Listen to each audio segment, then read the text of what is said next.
The dark, rich flavors of a semi-sweet and unsweetened chocolate, rum and espresso mingle wonderfully in this moist, flourless chocolate cake. I like to call it the Roberta Heart. It's named for my old friend Roberta Kins, who once made 38 of these in one day for one of my catering jobs. After you see how easy it is to make, you'll understand how she could make so many. First thing to do is to melt the chocolate. And we use 1.5 tablespoons of espresso powder in 6 tablespoons of hot water. Stir that well and add that to 21 ounces of semi-sweet chocolate, which had been broken up, and 3 ounces of unsweetened chocolate, just to add a little bit more depth of flavor. Put this over simmering water, so you've simulated a bain-marie, and stir it every so often until it melts smooth and glossy. 6 tablespoons of dark rum added to your chocolate.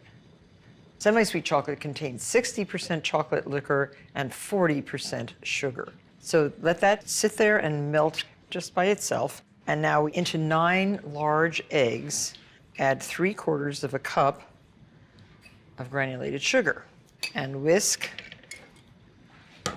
all together. And then you're going to heat this also over simmering water until all the sugar is dissolved. And you're going to beat it until it's light and frothy. So just put your bowl right over simmering water. So we have the eggs warming, we have our chocolates melting. Now this is heavy cream, 1.5 cups with a tablespoon of sugar and about a tablespoon of vanilla. This is whipped to a nice stiffness, and this is going to be folded into the whole thing before we bake the Roberta Heart. I think the sugar is completely dissolved, and now we can whip this on our stand mixer until it's light and frothy. This has to beat for approximately 5 minutes. So look what's happened to our eggs. It has tripled in volume. And I'm going to add the chocolate. So this is like a cake when it's finally finished without any flour. This was one of our most popular and most asked for desserts when I ran my catering business, which was called the uncatered affair. The idea being that a hostess never had to say who had done all the cooking. And now fold in your whipped cream. Okay, so I can now pour this into our prepared pan. This is a 10 by 2 inch heart, buttered and then lined with parchment paper. And then everything is buttered again. Make sure you've preheated your oven to 350 degrees. Now carefully place this in your roasting pan, at least 2 inches deep. This is going to be a water bath. Put boiling water so it comes about 1 inch up the pan, and then pop it into the oven for approximately 1 hour until a toothpick inserted in the center comes out clean. When it comes out of the oven, let it cool in the water bath. When it is cool, refrigerate overnight. To release it from the pan, just put it back in a little bit of warm water and have your serving pedestal ready and some nicely whipped sweetened cream. If it's not releasing, you might loosen around the edges with a sharp knife, just the point, and then try it again. Keeping your cool in the kitchen is extremely important. So now invert your platter over the heart.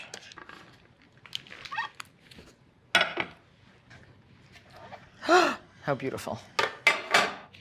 And now remove the parchment from around the perimeter of your heart. You see how moist and chocolatey and gorgeous this is? Just brush away any crumbs. I'm going to pipe a beautiful ruffled edge all the way around with whipped cream. And then you can embellish your top and go in the opposite direction. So here you have a Roberta Heart. So chocolatey, this will win the hearts of all your chocolate lovers. This is a very light and delicate confection. It's a cross between a donut and a cookie. Rosettes are called struvor in their native Sweden. When dusted with confectioner's sugar, these delicate lacy treats are the ideal valentine for your sweetheart. And they're made with something called a Rosette iron. Let me show you how to make them. I will resist eating one right now. The batter's really easy. To 1 cup of milk, I'm going to add the seeds from 1 vanilla bean. Now you pull this apart, and all those thousands and thousands of seeds are right here along the surface, exposed to view. That's vanilla bean seeds. Whisk this up a little bit. You want to break up those seeds. Now beat 2 egg yolks just lightly in another bowl. Add your milk and vanilla bean to 1 cup of flour. But before we do that, we want to add 3 tablespoons of granulated sugar to the flour. This is 1½ cups of flour. So we want 3 tablespoons of sugar, ½ teaspoon of salt. And I'm using just kosher salt, and cardamom. You need ½ teaspoon of cardamom. And we learned from Beatrice Ojikangas, the wonderful, wonderful Scandinavian baker, that cardamom is widely used in Scandinavian desserts. I love the flavor of it. Now use your whisk to kind of sift your dry ingredients. This is a good way to really mix it without sifting. And add your milk and vanilla bean. You can see, look at all those seeds. They're just the greatest. And make sure you scrape all of this into your batter. And you're going to add to the batter your 2 slightly beaten egg yolks. Now I have my Rosette iron heating in canola oil, which is heated on the stove to 375 degrees. Now, very important step, let this batter sit in the refrigerator covered for 30 minutes. Very important to rest the batter. We will use a batter that's already been sitting in the refrigerator. Now the iron is very hot. Just dry it off a little bit on a paper towel.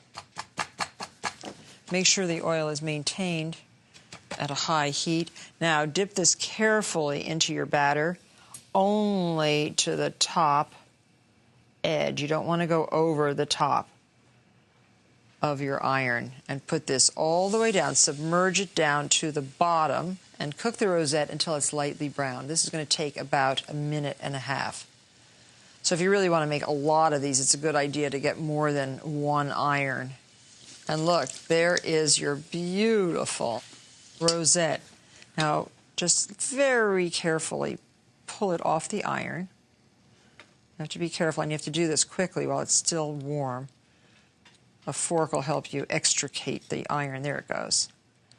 And now just repeat the process. And if you don't drop a lot of batter into this beautiful oil, you can use the oil for quite a long time. You can buy a set of 4 irons in 2 shapes from our catalog, Martha by Mail, for $38. And best of all, the little rosette irons come with a foolproof recipe, this particular recipe. If your beautiful rosettes have blisters, the eggs are too frothy. To fix it, just stir the batter until the bubbles disappear. It has to be really thick, heavy-looking batter, even though it's light as a feather when it's cooked in the rosette. If they're not crisp, well, there's only one reason for that, and that's because they haven't been cooked enough. And if they're too brown, the oil is too hot. And now to embellish, a light sprinkling of confectioner's sugar. And do this on the open side. And then stack on a pretty plate or a pedestal. I love these pale pink pedestals for this. And you have a light and airy confection, a heart rosette. This makes about 3 dozen cookies of the week. Happy Valentine's Day. Have you ever made pot de creme? This is an old-fashioned French baked custard dessert that translates to pots of cream. And the term pots of cream also refers to small lidded pots that it's traditionally served in. Now these are chocolate pot de creme, and I have 6 ounces of semi-sweet chocolate on the board. And notice I'm using a serrated knife to cut the chocolate very easily into small pieces. Always use a serrated knife to do this. We have 2½ cups of heavy cream brought to a boil. Add to that some espresso powder, 2 teaspoons. Now, espresso powder is not ground up coffee beans. Espresso powder is espresso coffee dehydrated into crystals and very, very finely ground. So when reconstituted in a liquid, it gives that really strong, delicious espresso flavoring. And 1 teaspoon of vanilla extract. And right into the cream, add your 6 ounces of semi-sweet chocolate. Use the best chocolate you can find. We generally use a French or Belgian chocolate. Just stir that up a little bit, let it sit until the chocolate is completely softened.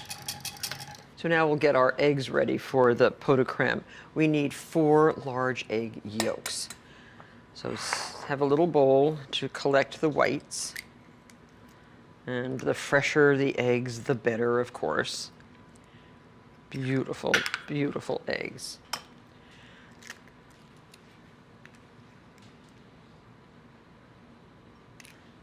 Stir the egg yolks, breaking them with a wire whisk. Add 1/4 teaspoon of salt and 4 teaspoons of granulated sugar.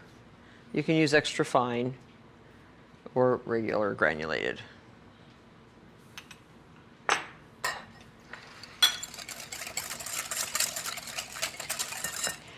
Now here is your chocolate. Whisk that up, it's completely melted. And now we have to temper the egg yolks with the cream. So pour a little bit of the hot chocolate into the egg yolks, bringing the egg yolks up to temperature. You don't want to cook the egg yolks.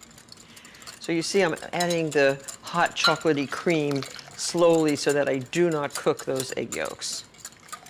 I'm just tempering them. And now the custard is ready to strain and put into the little pots, the little pot. So now just put this mixture right through a very fine sieve to get out any possible lumps.